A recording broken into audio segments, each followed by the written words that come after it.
이번 주 19대 대선 선거운동이 본격 시작된 가운데 대선 주자 지지율에 관심이 모이고 있습니다. 지난 17일부터 18일 여론조사 전문기관 리얼미터가 CBS의 의뢰로 실시한 여론조사 결과 더불어민주당 문재인 후보가 43.8%, 국민의당 안철수 후보가 32.3%를 기록한 상황. 이에 일각에서는 두 후보 사이의 격차가 11.5%로 벌어진 것을 두고 양강 구도가 무너지고 있는 것이 아니냐는 분석을 내놓고 있습니다. 한편 자유한국당 홍준표 후보는 10.2%를 기록하면서 열흘 전 같은 조사 대비 1.8%포인트 상승했습니다. 하지만 자신의 자전 에세이가 성폭행모의 논란에 휩싸인 상황에서 과연 지지율 상승세를 계속 유지할 수 있을지 지켜봐야 할 때입니다. 18일 앞으로 다가온 19대 대선, 지지율 추이는 어떤지 지금부터 짚어보겠습니다. 4월 20일 금요일 정봉주의 품격시대 두 번째 이슈 들어가겠습니다. 촛불 대선이 이제 앞으로 18일 남았습니다. 후보들은 전국 각지에 흩어져 유세와 정치의 행보를 이어가고 있는데요. 매주 금요일마다 주요 여론조사 결과를 통해 대선 판도를 분석해보는 시간을 갖고 있는데요. 전문가 세 분 모시고 말씀 나눠보도록 하겠습니다. 김대현 주간조선 기자 계속 자리하고 계시고요. 네. 이택수 리얼미터 대표 자리하셨습니다. 네, 안녕하세요. 네. 요즘 한철이죠? 네, 한철인데 여러 가지 또 어려움도 예. 있습니다. 저 돈 실은 배가 좀 들어오고 있습니까? 돈 실은 배가 들어오고 있는데 예. 또 모 정당에서 또 고발을 하는 바람에 네, 막고발 뭐 예. 어려움에 처해 있습니다. 오호. 국민들이 좋아하는 나이인가요? 네, 아마도. 자, 그다음 박시영 윈지코리아 컨설팅 부대표 자리하셨습니다. 네, 반갑습니다. 예. 박시영입니다. 거기는 여론조사 직접 하진 않으시죠? 합니다. 해요? 네. 예. 비공포용으로 조사를 하고 있습니다. 비공포용으로? 네. 저는 다른 여론조사 쫙 모아갖고 그거로 장사하는 줄 알았더니 그게 아닙니다. 아니군요. 네. 예. 비공포용으로 왜 해요? 예, 지금 판세가 어떤 건지 뭐 이런 것들을 종합적으로 파악하기 위해서. 이순신 여론조사. 제가 말하는 것은 예. 모든 게 데이터에 기반한 이야기입니다. 이순신 여론조사. 나의 여론조사 결과를 아무에게도 알리지 마라. 맞습니다. 예. 자, 흐름이 어떻게 되고 있나요? 이번 주 여론조사의 흐름은 예. 1, 2위 간 격차가 벌어지는 걸로. 네, 이게 아마 그 이번 주에 짚어볼 만한 그렇죠. 여론의 흐름이 아닐까 싶은데요. 그 격차가 오차 범위 안에 있다가 오차 범위를 벗어나면서 더 벌어졌죠. 1, 2위의 격차가 커지고 있는 상황인데요. 예. 지금 벌어지고 있는 그 1, 2차 토론의 영향까지 여기다가 보태진다 그러면 과연 이 벌어지는 현상이 고착화될지 어허. 아니면 이게 다시 좁혀지거나 아니면 이도 저도 아닌 부동층이 증가하거나 예, 이런 식으로 귀결될 것 같은데요. 연구 많이 하셨네. 구체적인 내용은 예. 이택수 박시영 대표님께. 예. 그럼 왜 나오셨어요? 네. 삼약은 어떻게 돼요? 삼약. 뭐 그 CBS 리얼미터가 1중 2약으로 봐야 되나? 삼약으로 봐야 되나요? 홍준표 후보 측에서는 강하게 2강 1중 2약이다. 예, 강하게 그러니까 왜 강하게 흥분제가 주장을- 생각이 나죠? 예, 네? 강하게 그러니까 왜 흥분제가 생각이 나죠? 그거는 좀 몇 년 전에 썼던 책의 예. 내용 중에 일부인데 예. 그래서 홍준표 후보가 이제 본인이 어느 정도 대세에 올라탔다는 식으로까지 얘기를 하고 있지 않습니까? 오호. 네. 어쨌든 예. 그럼에도 불구하고 10%포인트 여전히 그 밑에서나 이렇게 계속 이제 움직이고 있는 부분이라서 예. 이 부분은 이제 뭐 1중이다 혹은 3강이다라고 끼워놓고 얘기하기는 어려운 상황입니다. 예, 알겠습니다. 이 대표님, 네. 제가 굳이 삼약을 물어본 이유가 네. 어쨌든 홍준표 후보의 지지율 등락이 네. 안철수 후보와 시소처럼 묶여 있기 때문에 네. 외면하고 할 수도 없는 거 아니에요? 그렇습니다. 뭐 한 2주 전에 발표된 여론조사 결과들에서 가장 중요한 게 홍준표 후보가 포함되느냐 안 되느냐에 따라서 뭐 4자 구도, 3자 구도에서 안철수 후보가 문재인 예. 후보를 이기느냐 지느냐가 결정됐었는데 지금 홍준표 후보의 지지율이 최근 들어서 조금씩 1%, 2%씩 야금야금 오르면서 뭐 대략 10%를 지금 넘는 수치들이 나오고 있거든요. 대체로 이렇게 나오고 있죠. 네, 그렇습니다. 그래서 이제 이 정도 상승세면 15%까지 득표할 수도 있다. 국고보조금을 다 받을 수도 있다. 이런 얘기가 나오고 있기 때문에 잔치 났네. 네. 그러면 이제 결국에는 안철수 후보 지지층에서 일부 이탈하는 지지층이 홍준표 후보 쪽으로 온다는 얘기이기 때문에 예. 그래서 이제 이강의 구도는 그러면? 네, 이강 구도는 이제 오차 범위를 최근 들어서 이제 벗어났기 때문에 좀 의미가 없어졌고 예. 1강, 2중 이 구도로 갈 가능성이 최근에 생긴 겁니다. 물론 이제 아직까지는 홍준표 후보와 안철수 후보의 격차가 여전히 큽니다만 지금 홍준표 후보 쪽에서는 샤이 보수 표심까지 감안하면 이미 15%는 도달했다고 자체적으로 평가하고 있고 뭐 당내에서 뭐 그런 여론조사를 한 것으로 그래서 예. 홍준표 후보는 많이 기대를 하는 것 같습니다. 예. 네, 그래서 현재 수준에서는 이제 구도가 1강 1중 3약에서 이제 1강 2중 2약으로 가는 뭐 그런 과정이 아니겠느냐 보는 것이죠. 이렇게 추세가 바뀐 이유 핵심적으로 우리 시청자분들이 알아듣기 쉽게 네. 오차 범위 안에 들어갔다 벌어지면서 이 추세가 조금 더 벌어지는 양태로 간 왜 저러지? 궁금할 거 아니에요.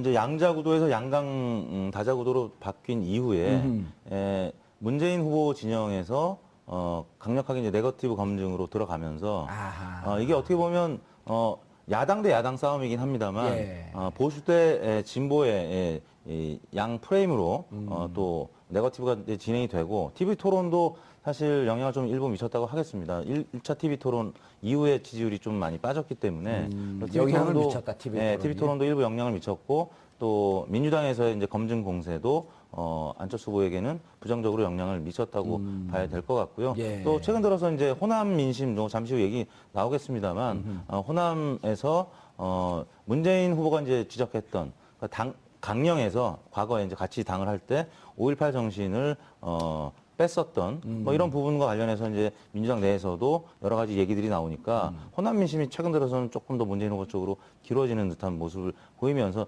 방금 말씀드린 대로 이제 보수 대 진보 이 프레임을 가다 보니까 안철수 후보가 중도에서 이제 약간 보수 쪽으로 가는 듯한 느낌이 들거든요. 물론 이제 홍준표 후보가 이제 3위권 후보에서 계속 좌파라고 주장을 하고 있습니다만 국민들이 보기에는 중도에서 약간은 보수 쪽으로 안철수 후보가 밀리는 상황이 되기 때문에 지지층이 특히 호남 진보 쪽에서 빠지다 보니까 더 격차가 벌어지는 것 같습니다. 알겠습니다. 지역에서 특히 이제 호남 지역을 포인트를 두고 해석을 좀 해주셨는데 세대 간 관심도 네. 지역과 세대를 지역에 들어가도 또 지역에서도 세대 간 좀 차이가 벌어지잖아요. 네. 이렇게 벌어지는 또 다른 포인트를 지적할 게 있나요? 지금 전 지역을 보면 다 경합 중이긴 합니다만 예. 특히 40대, 30대, 20대는 문 후보가 어느 지역이든 앞서고 있고요.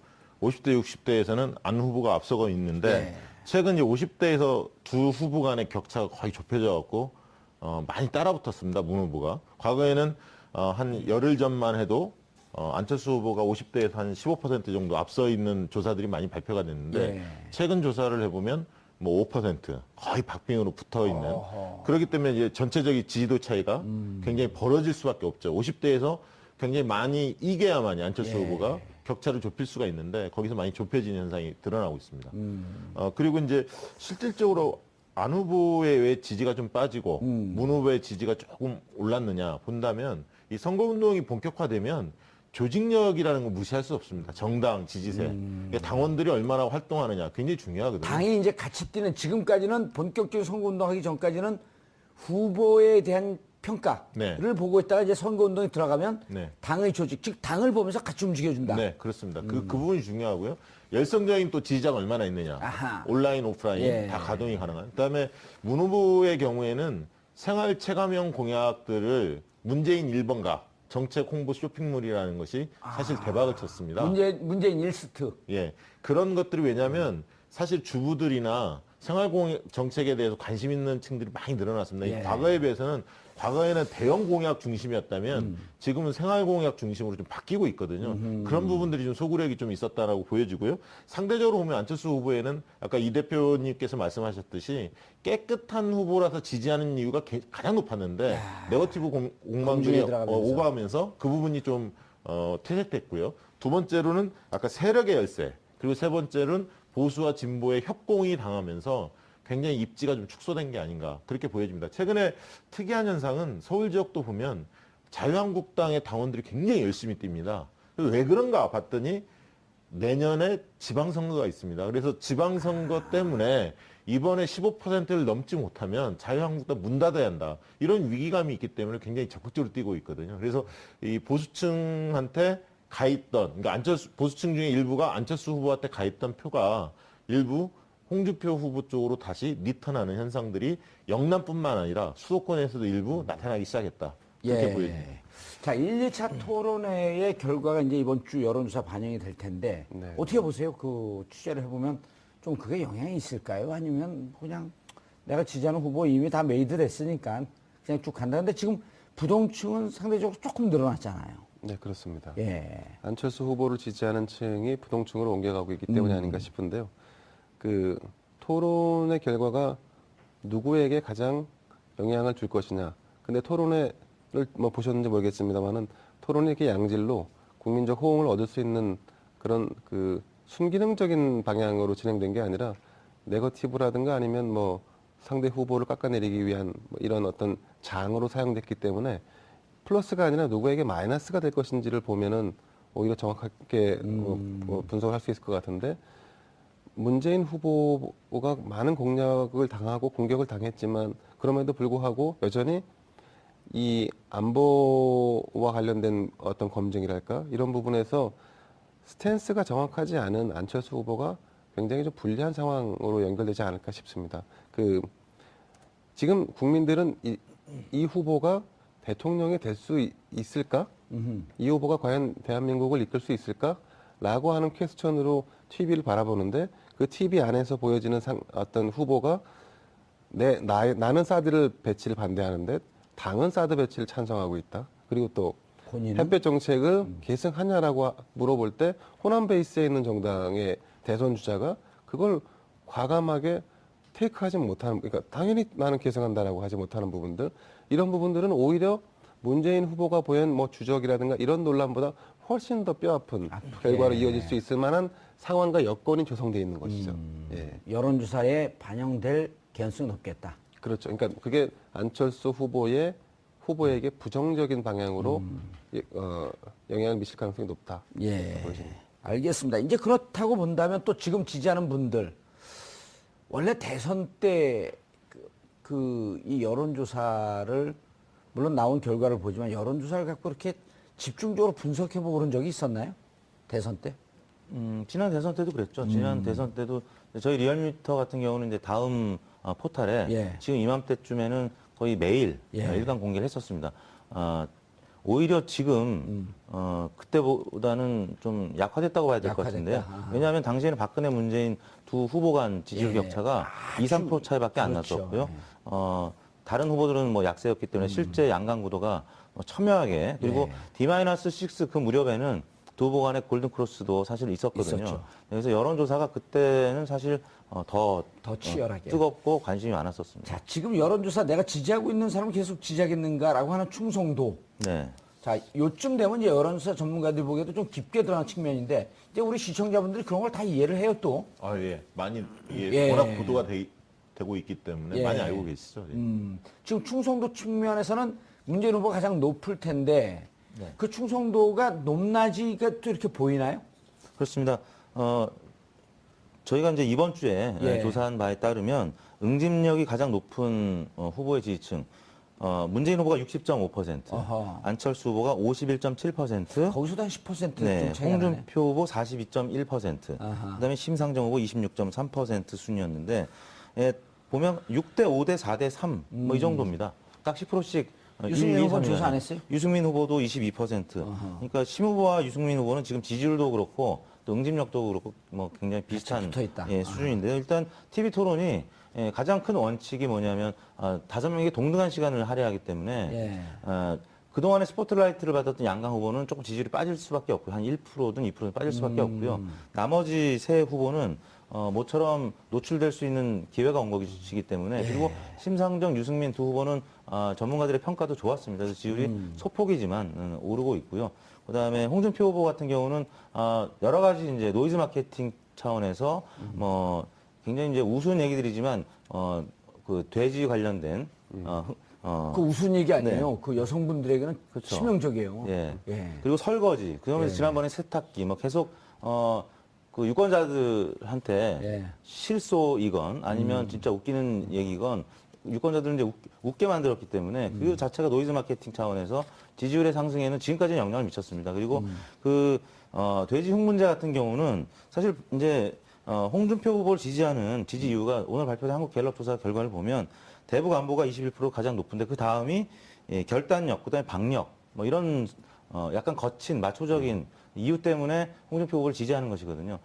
물론 이제 저희 리얼미터 조사에서는 남성보다는 여성이 홍준표 후보를 조금 더 지지하는 것으로 나왔는데 이번에 그 사건 때문에 좀 빠질까요? 빠질 가능성이 있는 것이죠. 여성 유권자들은 이번에 큰 실망을 했을 가능성이 있죠. 그러면 치명적인 거죠. 네네. 그리고 갤럽에서 오늘 발표한 거 보니까 여성 지지율이 뭐 10대 8로 남성보다는 좀 떨어진 상태인데 그보다 이제 더 떨어진다라고 하면 홍준표 후보가 10에서 이제 15%로 가고 있는 중이었는데 가던 저지선을 예. 10에서 쳐놓고 치고 올라가야 되는데 네. 오히려 10이 무너질. 잠깐 멈칫할 가능성이 있습니다. 저는 뭐 큰 영향은 없을 거라고 봅니다. 홍준표 후보의 지지층이 우리 여성분들이 지금 많이 먹었는데 실수하는 거예요. 아니 그게 아니라요. 그 객관적으로 실제로 봤을 지지도의 영향은 크진 않을 거다. 사회적으로 판단이 왜냐하면 크더라도 이게 오름세가 있었기 때문에 예. 그 오름세가 지금 주춤하는 정도이지 꺾일 정도는 아니다라는 생각입니다. 아까 이제 TV 토론회도 안철수 후보의 경우에 상당히 1차 토론회보다는 잘했습니다. 전체적으로 여유가 있었고요. 하지만 지지율에 큰 변동 없이 좀 빠질 가능성도 있다고 보여지는 건 뭐였냐면 추가 기울었거든요. 서서히 문재인 후보의 격차가 기울어지는 상황에서 그것을 막아낼 정도, 반전을 시킬 정도의 잘했느냐? 그건 아니라는 거죠. 그렇기 때문에 일부 잘한 면도 있고 못한 면도 있지만 예.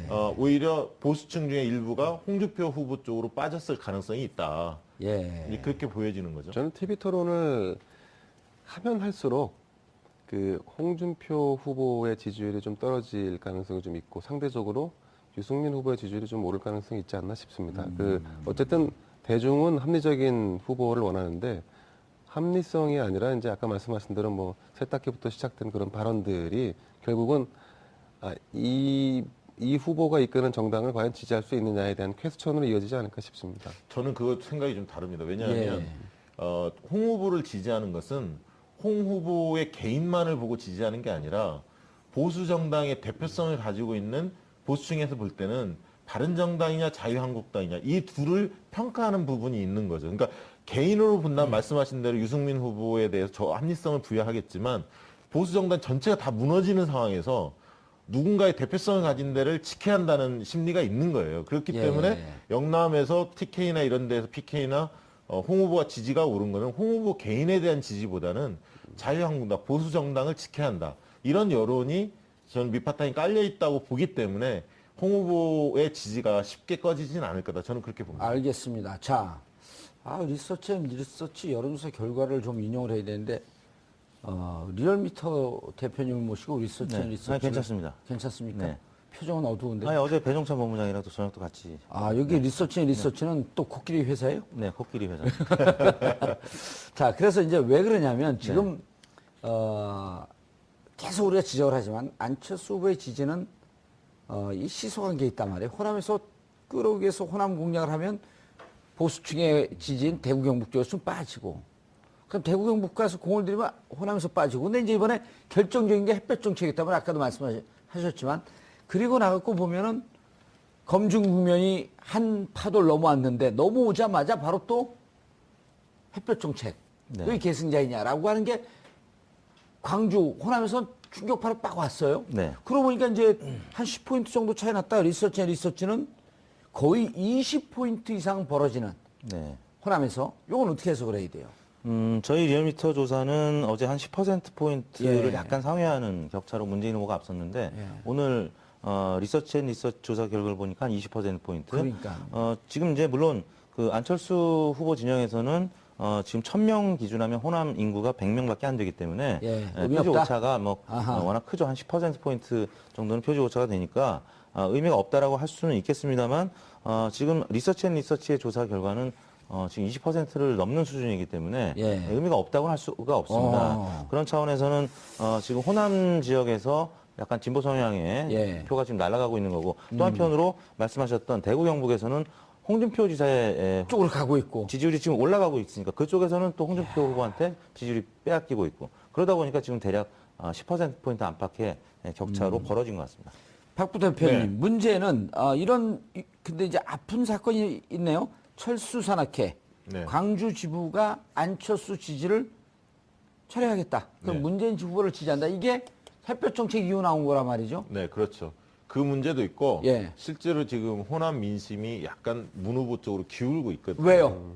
왜냐하면 이제 이게 여러 가지 이유가 있는데 어쨌든 이런 햇볕 정책과 관련된 부분도 있지만 예. 전체적으로 보수 세력한테 지지를 받는 이런 어떤 불안정한 약간 정권 교체에 대한 성격을 봤을 때 문재인 후보의 경우에는 민주당 지지층을 중심으로 집권하는 게 아닙니까? 그렇죠. 그런데 안철수 후보가 집권을 했을 때 정권 교체이긴 하지만 그것이 이제 보수 세력들의 지지를 얻고 정권을 교체하기 때문에 좀 찜찜한 구석이 좀 있거든요. 호남 사람들이 볼 때는 둘 다 괜찮지만 어느 쪽이 좀 더 낫느냐라는 게 심리적으로 깔려 있는데 그런 측면에서의 문재인 후보 쪽으로 좀 더 기울어가고 있다. 이제 그 와중에 이런 햇볕 정책과 관련된 논란까지 커져서 좀 더 격차가 커질 가능성이 있는데 지역별로 보면 전북에서의 격차가 제일 큰 것 같아요. 문 어허. 후보, 안 후보. 예. 두 번째는 이제 광주. 그리고 세 번째는 전남. 약간 소지역별로는 좀씩 차이가 보이고 있고요. 아직 이렇게 1000명을 조사했을 경우에는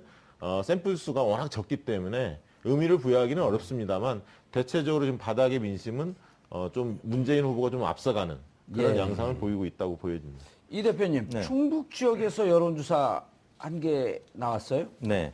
이거 KBS 청주 방송총국이 한국 방송국 이름 갤럽에 얘기하면 안 돼요. 예, K모 의뢰했습니다. 네. 경쟁사인가요?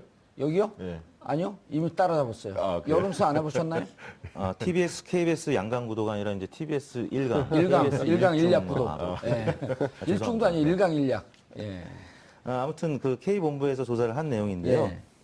청주 방송총국에서 갤럽에 의뢰한 내용인데 아무튼 이 지역에서 문재인 후보가 37.4%를 기록해서 31%를 기록한 안철수 후보를 또 앞서기 시작했다. 그동안에 사실 이제 안희정 지사가 경선에서 낙마하면서 안희정 지사의 표가 안철수 후보한테 많이 이동하지 않았습니까? 그래서 예. 충청 지역에서 안철수 후보의 지지율이 꽤 약진을 했었는데 최근 들어서는 이제 호남에 이어서 충청도까지 문재인 후보가 지금 약진을 하면서 대략 뭐 10%포인트 안팎 지금 문재인 후보가 안철수 후보를 앞서는 것으로 나타나고 있습니다. 저희 조사에서는 거의 동률로 나타났는데 이 충청 지역만 따로 해본 조사는 아무튼 좀 더 앞서 간다는 것이기 때문에 예. 의미가 있다라고 봐야 되겠죠. 리얼미터에서 전체 조사 1000 정도의 샘플을 했을 때 충북 지역만 하게 되면 100보다 샘플 대전, 충청, 세종을 다 합쳐서 이제 100명이기 때문에 그러니까 이제 충북만 그건- 하면 한 50명 정도. 예, 밖에 그러니까 안 되겠죠. 그거로 전체 네. 충북 정서를 알기에는 좀 부족한데 어려우나? 이번 같은 경우는 네. 청주 방송총국 인략으로 평가받고 있는 K 청주 방송총국에서 1000명, 1041명 의미 있는 거죠. 굉장히 의미 있습니다. 왜냐하면 저는 이제 방송사, 언론사에서 안심번호를 도입했던 것은 이게 최초거든요. 아, 안심번호를 했나요? 네, 그렇습니다. 그러니까- 안심번호가 뭔지 예. 우리 시청자분들 간단히 설명해 주시고. 예, 통신사에서 그 이동 전화 번호를 선관위를 통해서 제공하는 겁니다. 우리가 보통 택배 같은 경우 받을 때 예. 그 신원이 노출될 수 있기 때문에 개인의 정보가 가상 번호로 찍혀 있거든요. 그래서 선관위를 통해서 이동통신사 받게 돼 있는데 그럼 충북 지역만 온전히 받게 되는 그렇죠. 거죠. 그래서 그게 83% 그리고 유선전화 RDD로 17%를 했다는 겁니다. 예. 이거 굉장히 해당 지역의 유무선을 적재적소에 좀 섞어서 한 건데요. 왜냐하면 그렇기 때문에 좀 신뢰도 높은 거 아닌가. 그래서 다른 지역들도 언론사들이 이렇게 안심번호를 신청해서 해봐야 된다. 받아서 조사하는 것이 좀 더 오차를 줄일 수 있다. 그렇게 예. 생각이 듭니다. 우리 TBS에서 안심번호를 받아갖고 네.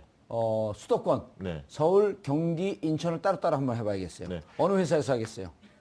저희가 하겠습니다. 입찰하겠습니다. 네. 예. 그렇죠. 그다음에 이렇게 정답. 예. 여기가 더 쭉. 여기가 하나만, 좀. 예. 하나만 더 얘기하면 역대 선거에서 충북에서 이긴 사람들이 대통령을 다 거머쥐었습니다. 이게 굉장히 중요한 겁니다. 신뢰성을 높여서 따가려고 그러는 거죠. 여론조사를. 어떻게 알았어요? 자, 이렇게 사실 좀 근접해 가고 있는 게 저는 우리 유권자분들에게 의미를 좀 줄 것 같거든요. 왜냐하면 지금 사람들이 어떻게 생각하지? 불안하잖아요. 여론조사는 저한테도 연락이 많이 와요. 여기저기서 다른 여론조사가 쏟아지는데 있는 그 회사에다가 요청을 해서 거기도 방송국이 있으니까 지역별로 돈이 좀 들어갑니다.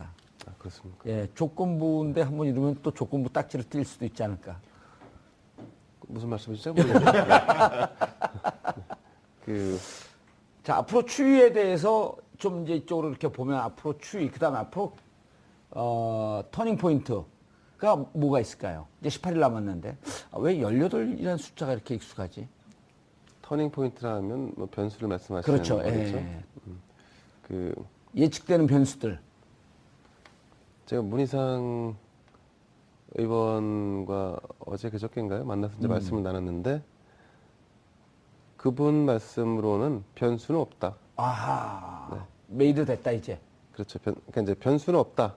근데 그거 가지고 이제 변수가 없기 때문에 그래서 특정 후보가 간다 이 말씀까지는 안 하셨고 변수는 없다. 그래서 저는 그 변수가 오랜 정치한 사람들 감이 또 있으니까요. 그러니까 변수가 없다는 그분 말씀에 동의를 합니다.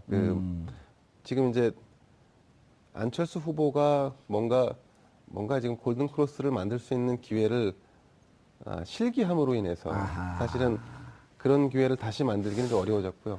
그리고 이제 애초부터 사실은 여론조사 전문가 두 분 계시지만 여론조사가 기대감으로 인해서 그 반짝 1위 후보를 넘어서는 걸로 비춰졌지만 실제적으로 내용면에서는 사실은 그렇지 않았던 거였거든요. 실제로 보면. 예. 그러니까 검증이나 아니면 그 안철수 후보의 기세를 꺾기 위한 여러 가지 이제 뭐 정치적인 어떤 공격 포인트들이 있긴 했지만 실제적으로 보면 그거보다 더 중요한 것은 선거가 진행되면 본격적인 선거가 진행되면 아까 말씀하신 대로 조직이라든가 기존 그 정치권이 가지고 있는 그 힘이 그야말로 폭발하는 거잖아요. 근데 40석의 소수 정당이 가지고 있는 한계는 사실은 뭐 기존에 우리가 예상했던 대로 상대적으로 민주당에 이제 밀리고 있는 상황이 이제 나타나고 있는 거고 유권자들도 가장 눈에 많이 띄는 사람, 눈에 많이 띄는 후보, 눈에 많이 띄는 정당을 선호하는 것이 점점 더 강해지는 거죠.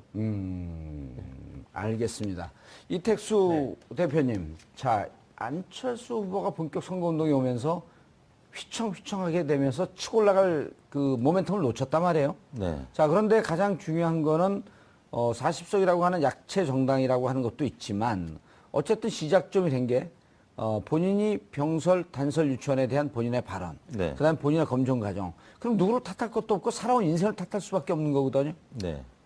앞으로 검증 국면에 가면서 만약에 또 다른 돌발 요소가 나온다고 한다면 네. 이미 문재인 후보 같은 경우는 5년 전에 아주 통렬한 검증 과정을 거쳤단 말이에요. 네.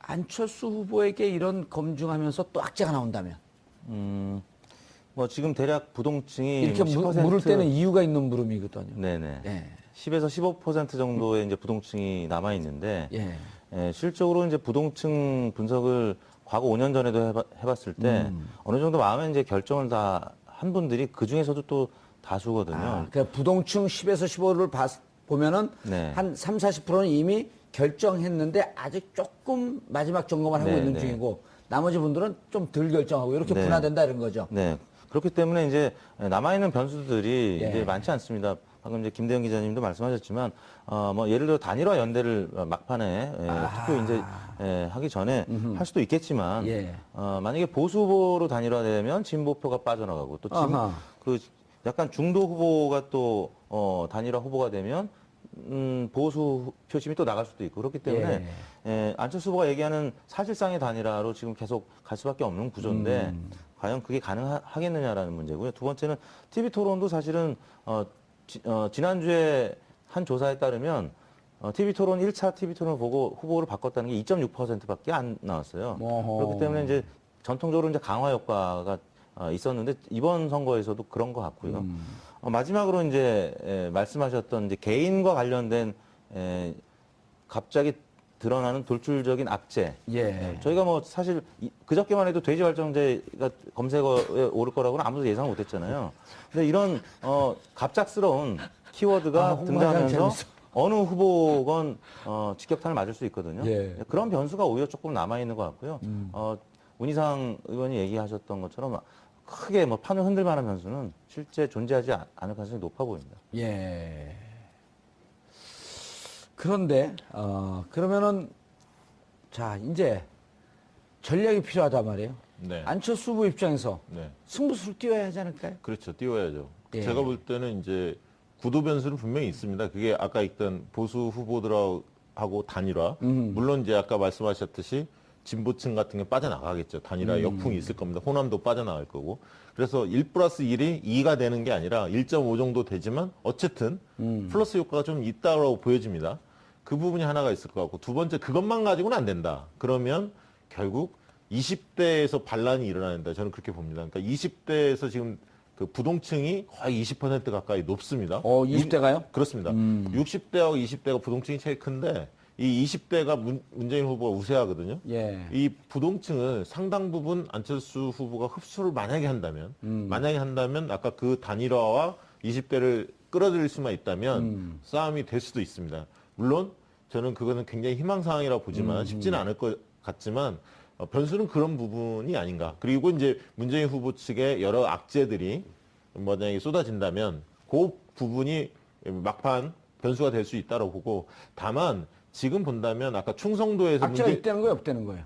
아니 아직은 발견되지 않은데 왜냐하면 안보 이슈는 큰 변수가 아닐 거라고 보기 때문에 지금 지지 구조 자체가 워낙 안철수 후보가 안 좋습니다. 왜냐하면 충성도 자체 계속 지지 의향이 문재인 후보 지지층이 견고하고 지지율도 앞서 있고 예. 적극 투표층을 해보면 단순 지지도보다도 더 벌어집니다. 적극 투표층에서. 왜냐하면 투표율 자체가 진보층이 더 적극적이기 때문에 예. 더 벌어집니다. 사실은 단순 지지도. 예를 들면 단순 지지도가 10% 차이가 났다. 양 후보 간에. 적극 투표층을 보면 13, 14% 차이로 벌어지고 있거든요. 예. 그렇기 때문에 지금 뒤집기는 상당히 어려운 국면입니다만 그러나 앞으로 열흘간 다음 주말까지가 거의 여론이 결정되는 시기입니다. 다음 주말을 지나면 사전투표 기간으로 들어가고요. 실질적으로 바뀔 가능성이 거의 없습니다. 그래서 남은 시간 열흘간 어떤 변수들이 있느냐 예. 여기에 따라서 약간 달라지긴 하겠습니다만 큰 판세 변화는 없을 것 같다. 그냥 이런 생각을 한번 해봤는데요. 우리가 통상적으로 이제 변수 얘기를 하면 안철수 후보를 중심으로 한 연대나 뭐 단일화 이렇게 생각을 하지 않습니까? 근데 이제 이게 현실적이지는 않아요. 사실 지금 이대로 이제 오자구도로 하면 선거가 치러질 텐데. 23일날 바른정당 의총 있잖아요, 근데. 계속 갈 거냐, 다운할 거냐. 이제 혹시 아실지 모르겠지만 바른정당이요. 예. 그 선수를 다 합치면 제일 많은 당 중에 하나고요. 오. 그리고 또 재산도 제일 많아요. 그리고 군대도 안 갔다 오신 분들이 가장 많은 정당이에요. 근데 이제 물론 이제 그렇다고 해서 나도 군대 안 갔다 왔으니까 바른정당으로 가야 되나요? 그 정당이 나쁘다는 것이 아니라 그 정당의 이제 체질이 예. 기본적으로 약간 웰비 웰빙 정당이기 정당이다. 때문에 어떤 결정을 내리거나 할 때 단호함은 좀 부족하다. 아하. 그래서 아마 그 결단이 의총 자체에서 없겠다? 뭔가를 결정 내리기 쉽지 않을 겁니다. 아하. 다만 이제 근데 오히려 역설적으로 말이죠. 그 변수라고 이게 혹시 변수가 될 수 있다면 이 가설이 말이죠. 그 안철수 후보가 민주당과 선거 이후에 합당을 하겠다라고 던진다면 오호. 그러면 지금 선거의 결정을 어떻게 하냐? 우리는 어차피 같이 간다. 정권 교체의 큰 틀 아래서 같이 움직인다. 인물을 보고 해줘라. 인물을 보고 누가 더 나을 것이냐. 누가 더 그러니까 비호감이 강하냐, 예. 덜하냐. 이 차이로 혹시 이게 가능하다면 차라리 오히려 여기서 꺾을 수 있는 여지가 생기지 나머지를 다 뭉뚱그려서 나를 중심으로 해서 문 후보가 상대하겠다. 그렇게 하더라도 아마 그가 굉장히 성과가 바람직하지는 않을 겁니다. 예. 저렇게 되면 대구 경북은 다 빠지겠는데. 예, 그런 면은 있는데 예. 지금 잘 보셔야 할 게 호감도 조사를 해보면 예. 과거에는 안철수 후보가 우세했습니다. 호감도가. 그러나 최근에 안철수 후보의 네거티브 검증으로 호감도가 조금 약화됐고요. 그래서 최근 조사해보면 문재인, 안철수 호감도가 거의 비슷해졌습니다. 그래서 예. 요건 이제 일종의 가정을 예, 얘기한 겁니다. 알겠습니다. 다음 주에 또 일주일 결과 딱 모아서 풀어놓을 재산을 많이 가져와서 그래야지 어디로 갈지 우리가 결정을 하거든요. 여론조사를. 예, 돈이 되는 하긴 방송. 하는 겁니까? 하고 싶지 않아요? 자, 대선이 18일 앞으로 다가왔습니다. 공식 선거운동이 시작되고 맞이하는 첫 번째 주말입니다. 어떤 대통령을 선택할지 곰곰이 살펴볼 수 있는 시간이기도 합니다. 지금 우리 사회의 이 혼란의 원인은 대통령에게 있었지만 그런 대통령이 나오기까지는 깊은 사리 없이 행사했던 우리 잘못된 주권의식이 출발점이었다는 것을 부인할 수도 없습니다. 그릇된 지역감정, 철저한 색깔 논쟁, 근거도 찾을 수 없는 진보 보수라는 대립구도, 국가의 앞날과 우리 삶에 대한 고민보다는 이런 의미 없는 국민 대립감정이 투표의 중요 근거였으며 어찌 보면 이를 이용했던 정치인들에게 휘둘렸음을 부인할 수 없을 것입니다. 이제 그 고리를 끊어야 하겠습니다. 우리 삶을 위해서, 우리 미래를 위해서, 우리 자손의 앞날을 위해서 더 똑똑해지고 더 깨어있는 시민으로 거듭나야 할 것입니다. 그리고 바로 그것이 촛불 정신의 완성임을 잊지 말아야 하겠습니다. 주말 함께 고민하는 시간을 갖기 바라겠습니다. 4월 21일 금요일 정봉주의 품격시대 마치겠습니다. 감사합니다. 체감형 공약들을 문재인 1번가 정책 홍보 쇼핑몰이라는 것이 사실 대박을 쳤습니다. 문재인 1스트. 예. 그런 것들이 왜냐하면 사실 주부들이나 생활공약 정책에 대해서 관심 있는 층들이 많이 늘어났습니다. 예. 과거에 비해서는 과거에는 대형 공약 중심이었다면 지금은 생활 공약 중심으로 좀 바뀌고 있거든요. 그런 부분들이 좀 소구력이 좀 있었다라고 보여지고요. 상대적으로 보면 안철수 후보에는 아까 이 대표님께서 말씀하셨듯이 깨끗한 후보라서 지지하는 이유가 가장 높았는데 네거티브 공방들이 오가면서 그 부분이 좀 퇴색됐고요. 두 번째로는 아까 세력의 열세, 그리고 세 번째로는 보수와 진보의 협공이 당하면서 굉장히 입지가 좀 축소된 게 아닌가 그렇게 보여집니다. 최근에 특이한 현상은 서울 지역도 보면 자유한국당의 당원들이 굉장히 열심히 뜁니다. 그래서 왜 그런가 봤더니 내년에 지방선거가 있습니다. 그래서 지방선거 때문에 이번에 15%를 넘지 못하면 자유한국당 문 닫아야 한다. 이런 위기감이 있기 때문에 굉장히 적극적으로 뛰고 있거든요. 그래서 이 보수층한테 가있던, 그러니까 보수층 중에 일부가 안철수 후보한테 가있던 표가 일부 홍준표 후보 쪽으로 다시 리턴하는 현상들이 영남뿐만 아니라 수도권에서도 일부 나타나기 시작했다. 그렇게 보여집니다. 자, 1, 2차 토론회의 결과가 이제 이번 주 여론조사 반영이 될 텐데 네. 어떻게 보세요? 그 취재를 해보면 좀 그게 영향이 있을까요? 아니면 그냥 내가 지지하는 후보 이미 다 메이드 됐으니까 그냥 쭉 간다. 근데 지금 부동층은 상대적으로 조금 늘어났잖아요. 네, 그렇습니다. 예. 안철수 후보를 지지하는 층이 부동층으로 옮겨가고 있기 때문이 아닌가 싶은데요.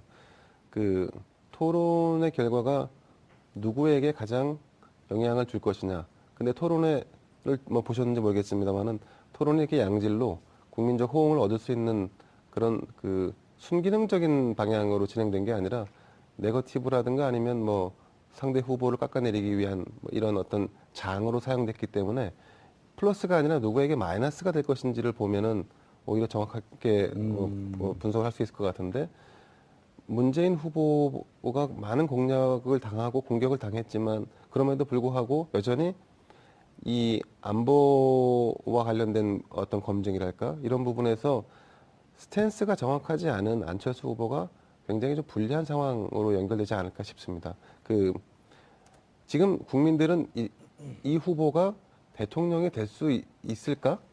이 후보가 과연 대한민국을 이끌 수 있을까?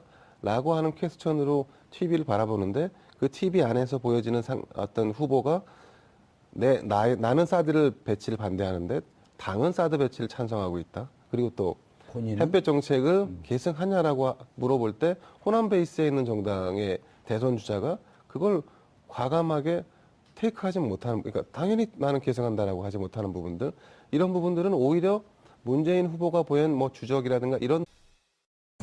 이번 주 19대 대선 선거운동이 본격 시작된 가운데 대선 주자 지지율에 관심이 모이고 있습니다. 지난 17일부터 18일 여론조사 전문기관 리얼미터가 CBS의 의뢰로 실시한 여론조사 결과 더불어민주당 문재인 후보가 43.8%, 국민의당 안철수 후보가 32.3%를 기록한 상황. 이에 일각에서는 두 후보 사이의 격차가 11.5%로 벌어진 것을 두고 양강 구도가 무너지고 있는 것이 아니냐는 분석을 내놓고 있습니다. 한편 자유한국당 홍준표 후보는 10.2%를 기록하면서 열흘 전 같은 조사 대비 1.8%포인트 상승했습니다. 하지만 자신의 자전 에세이가 성폭행 모의 논란에 휩싸인 상황에서 과연 지지율 상승세를 계속 유지할 수 있을지 지켜봐야 할 때입니다. 18일 앞으로 다가온 19대 대선, 지지율 추이는 어떤지 지금부터 짚어보겠습니다. 4월 21일 금요일 정봉주의 품격시대 두 번째 이슈 들어가겠습니다. 촛불 대선이 이제 앞으로 18일 남았습니다. 후보들은 전국 각지에 흩어져 유세와 정책 행보를 이어가고 있는데요. 매주 금요일마다 주요 여론조사 결과를 통해 대선 판도를 분석해보는 시간을 갖고 있는데요. 전문가 세 분 모시고 말씀 나눠보도록 하겠습니다. 김대현 주간조선 기자 계속 자리하고 계시고요. 네. 이택수 리얼미터 대표 자리하셨습니다. 네, 안녕하세요. 네. 요즘 한철이죠. 네, 한철인데 여러 가지 또 어려움도 예. 있습니다. 저 돈 실은 배가 좀 들어오고 있습니까? 돈 실은 배가 들어오고 있는데 예. 또 모 정당에서 또 고발을 하는 바람에 아, 막고발 그랬어요? 뭐 예. 어려움에 처해 있습니다. 어허. 국민들이 좋아하는 나이인가요? 네, 아마도 자, 그다음 박시영 윈지코리아 컨설팅 부대표 자리하셨습니다. 네, 반갑습니다. 예. 박시영입니다. 거기는 여론조사 직접 하진 않으시죠? 합니다. 해요? 네. 예. 나는 비공포용으로 조사를 하고 있습니다. 비공포용으로? 네. 저는 다른 여론조사 쫙 모아갖고 그거로 장사하는 줄 알았더니 그게 아닙니다. 아니군요. 네. 예. 비공포용으로 왜 해요? 예, 지금 판세가 어떤 건지 뭐 이런 것들을 종합적으로 파악하기 위해서. 이순신 여론조사. 제가 말하는 것은 예. 모든 게 데이터에 기반한 이야기입니다. 이순신 여론조사. 나의 여론조사 결과를 아무에게도 알리지 마라. 맞습니다. 예. 자, 흐름이 어떻게 되고 있나요? 이번 주 여론조사의 흐름은 예. 1, 2위 간 격차가 벌어지는 걸로. 네, 이게 아마 그 이번 주에 짚어볼 만한 그렇죠. 여론의 흐름이 아닐까 싶은데요. 그 격차가 오차 범위 안에 있다가 오차 범위를 벗어나면서 더 벌어졌죠. 1, 2위의 격차가 커지고 있는 상황인데요. 예. 지금 벌어지고 있는 그 1, 2차 토론의 영향까지 여기다가 보태진다 그러면 할거 아니에요. 이제 양자 구도에서 양강 다자 구도로 바뀐 이후에 문재인 후보 진영에서 강력하게 이제 네거티브 검증으로 들어가면서 아하. 이게 어떻게 보면 야당 대 야당 싸움이긴 합니다만 예. 보수 대 진보의 양 프레임으로 또 네거티브가 이제 진행이 되고 TV 토론도 사실 영향을 좀 일부 미쳤다고 하겠습니다. 1차 TV 토론 이후에 지지율이 좀 많이 빠졌기 때문에 영향을 미쳤다, TV 토론이. TV 토론도 일부 영향을 미쳤고 또 민주당에서의 이제 검증 공세도 안철수 후보에게는 부정적으로 영향을 미쳤다고 봐야 될 것 같고요. 예. 또 최근 들어서 이제 호남 민심도 잠시 후 얘기 나오겠습니다만 호남에서 문재인 후보가 이제 지적했던 강령에서 과거에 이제 같이 당을 할 때 5.18 정신을 뺐었던 뭐 이런 부분과 관련해서 이제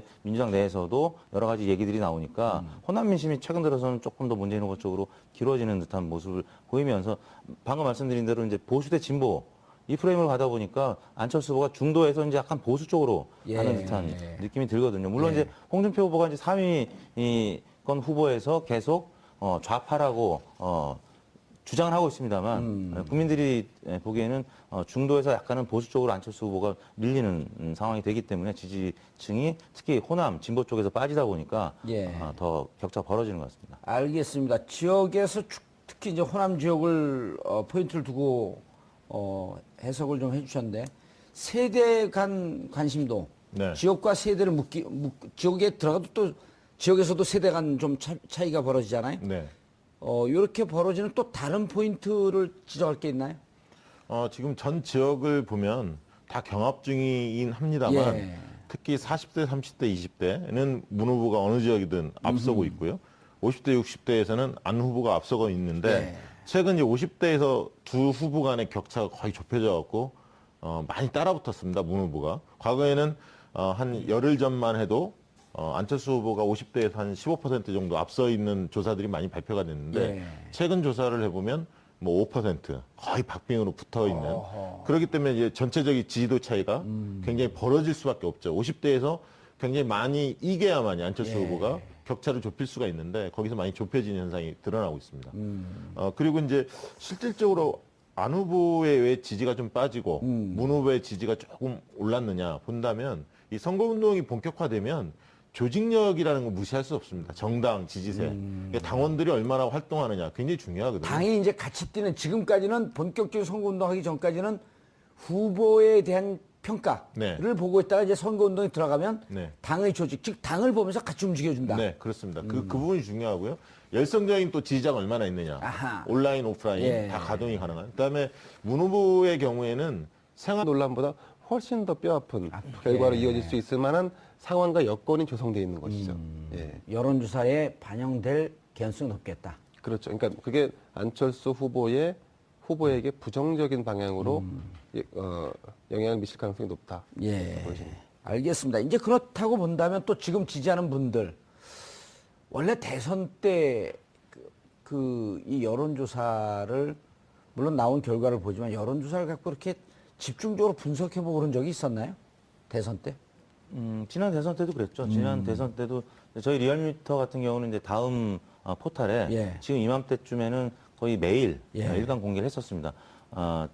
오히려 지금 그때보다는 좀 약화됐다고 봐야 될 것 같은데요. 약화됐다. 왜냐하면 당시에는 박근혜, 문재인 두 후보 간 지지율 예. 격차가 2, 3% 차이밖에 안 그렇죠. 났었고요.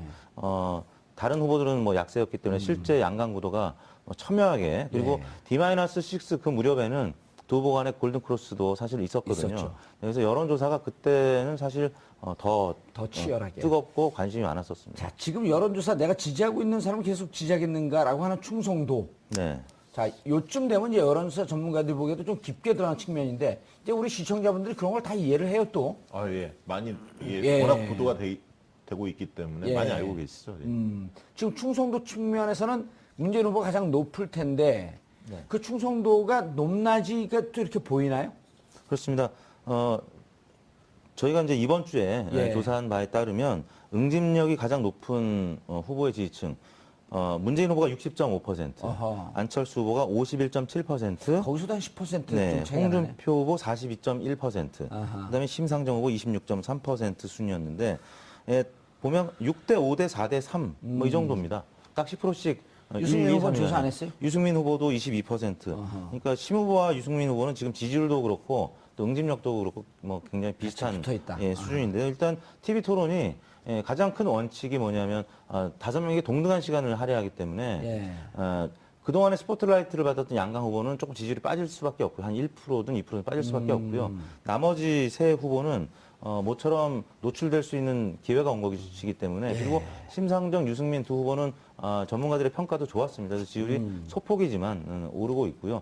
그다음에 홍준표 후보 같은 경우는 여러 가지 이제 노이즈 마케팅 차원에서 뭐 굉장히 이제 우스운 얘기들이지만 그 돼지 관련된 그 우스운 얘기 아니에요. 그 여성분들에게는 그렇죠. 치명적이에요. 예. 예. 그리고 설거지. 그러면서 지난번에 세탁기 뭐 계속 그 유권자들한테 예. 실소이건 아니면 진짜 웃기는 얘기건 유권자들은 이제 웃게 만들었기 때문에 그 자체가 노이즈 마케팅 차원에서 지지율의 상승에는 지금까지는 영향을 미쳤습니다. 그리고 그 돼지 흉문제 같은 경우는 사실 이제 그러면 과연 이 벌어지는 현상이 고착화될지, 어허. 아니면 이게 다시 좁혀지거나, 아니면 이도 저도 아닌 부동층이 증가하거나, 예, 이런 식으로 귀결될 것 같은데요.